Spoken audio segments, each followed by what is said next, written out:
लोकसभा चुनाव के दूसरे चरण में 13 राज्यों की 88 लोकसभा सीटों पर मतदान जारी है। इस चरण में उत्तर प्रदेश और महाराष्ट्र की 8, बिहार की 5 सीटों के लिए वोटिंग जारी है।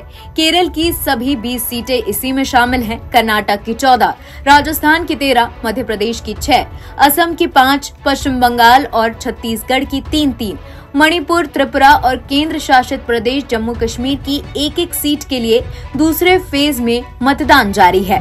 इस चरण में कांग्रेस के पूर्व अध्यक्ष राहुल गांधी से लेकर लोकसभा स्पीकर ओम बिरला कई दिग्गज की किस्मत दांव पर है। दूसरे चरण में जिन 88 सीटों पर मतदान जारी है, उनमें कुछ सीटें किसी खास घटनाक्रम के कारण चर्चा में हैं, तो कुछ बड़े नेताओं के चुनावी मैदान में होने की वजह से। आइए इन सीटों पर नजर डालते हैं।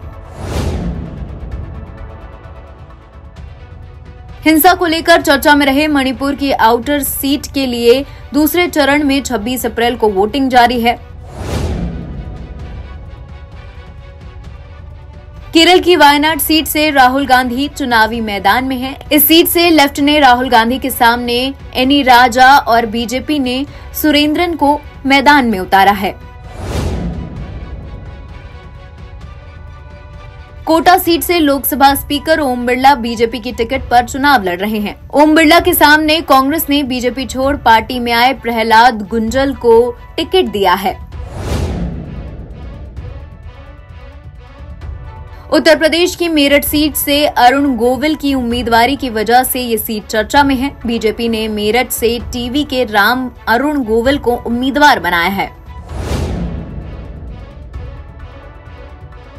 बिहार की पूर्णिया सीट से पप्पू यादव निर्दलीय ही चुनावी मैदान में है। पप्पू कांग्रेस से टिकट के दावेदार थे, लेकिन इस सीट से आरजेडी ने उम्मीदवार उतार दिया।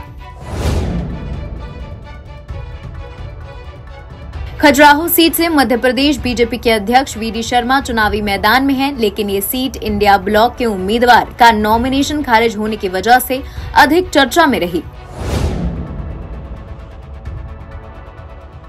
बेंगलुरु ग्रामीण सीट से पूर्व प्रधानमंत्री एचडी गौड़ा के दामाद सीएन मंजुनाथ की उम्मीदवारी को लेकर ये चर्चा में है। बीजेपी ने deputy CM DK Shiv Kumar के भाई सुरेश के खिलाफ मंजुनाथ को टिकट दिया है।